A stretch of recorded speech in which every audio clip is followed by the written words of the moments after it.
Les différentes classifications dans le rhum. Sujet complexe, car les rhums peuvent être classifiés selon plusieurs critères, selon le pays d'origine, puisqu'il n'y a pas de réglementation internationale en la matière. Pour notre part, nous allons distinguer deux types essentiels que sont les rhums de pur jus de canne, ou rhum agricole, et les rhums dits industriels. Le rhum industriel est produit à partir de la mélasse, produit que nous avons détaillé dans le module matières premières. Pourquoi industriel? Simplement parce que la mélasse provient de la production industrielle du sucre.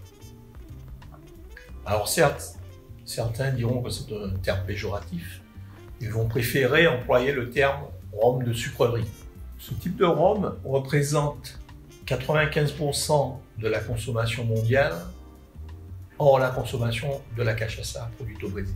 Le rhum agricole ou pur jus de canne. Ce rhum est distillé à partir du jus de la canne à sucre et doit contenir une teneur en éléments volatiles de 225 grammes par hectolitre. Ça, c'est une obligation pour avoir l'appellation rhum agricole ou rhum pur jus. Le rhum agricole, qui est 3 fois plus cher à produire que le rhum industriel, ne représente en réalité que 5% de la production mondiale. Un petit mot sur le rhum traditionnel. Selon la législation française, souvent on confond rhum traditionnel et rhum industriel. Il faut savoir que l'appellation traditionnelle est autorisée aussi bien pour le rhum agricole que pour le rhum industriel. Pour cela, il faut que sa teneur en éléments non alcool soit au minimum de 225 grammes par hectolitre. Par ailleurs, cette dénomination ne peut être utilisée que par les rhums d'appellation distillés et vieillis sur la zone géographique de production. Alors, un mot sur la cachaça qui est une appellation réservée en fait aux rhums qui sont produits au Brésil. Parce que la cachaça, elle est produite à partir du pur jus de la canne à sucre. Cependant, elle ne sera embouteillée qu'entre 38 et 48 degrés. Enfin, un dernier mot sur les clairins, les rhums produits en Haïti, soit à partir de pur jus de canne, soit à partir de sirop, généralement après une fermentation longue, fermentation naturelle, et qui sera distillé à 50 degrés en moyenne. Première classification, mais aussi celle la plus répandue, celle qui consiste à distinguer les rhums élaborés à partir du jus de canne à sucre et celle élaborée à partir de mélasse ou de sirop. La première, souvent appellation rhum agricole, mais qui n'est réservée qu'aux pays producteurs qui dépendent de l'Europe. Ce sera la Martinique, la Guadeloupe, la Réunion, la Guyane, Madère. Mais aussi nous avons des rhums pur jus de canne qui proviennent de l'île Maurice, de Tahiti, de Thaïlande. Donc ces rhums sont des rhums dits agricoles ou pur jus de canne. Deuxième catégorie, les rhums élaborés à partir de mélasse ou de sirop.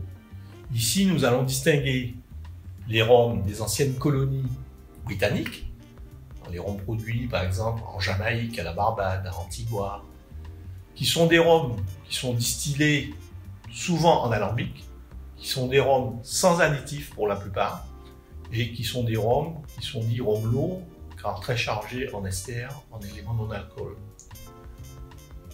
Deuxième sous-catégorie, les rhums de mélasse ou de sirop, produits dans les ex-colonies espagnoles, qui vont produire des rhums distillés souvent en colonne ou en multicolonne, qui vont donner des rhums très légers, mais qui sont des rhums qui vont suivre la tradition espagnole du Jerez, et qui, au cours de leur vieillissement, vont se voir ajouter du sirop ou du caramel, ce qui va donner des rhums les plus suaves.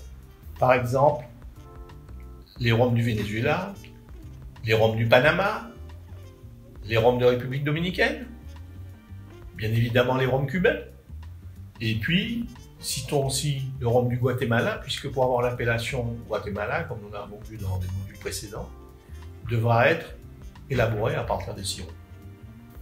Avec la multiplication de la production des rhums à travers le monde, on peut se demander si cette classification est suffisante. Donc, en l'absence de règles internationales, certains producteurs prônent la transparence et la non-édulcoration de produits basés sur une classification qui tiendra compte du type de matière première et du type d'alambic. Cependant, en France, nous avons une réglementation qui est la plus stricte. Réglementation sur les appellations, avec une appellation d'origine contrôlée et une indication géographique protégée, l'IGP. L'AOC est une AOC Martinique, puisque c'est le seul pays producteur au monde qui a adopté cette réglementation. Réglementation basée sur des contraintes de terroir, sur des contraintes techniques, sur des contraintes de dégustation. Et l'IGP, avec des contraintes moindres, mais où on va faire apparaître le savoir-faire et la qualité géographique.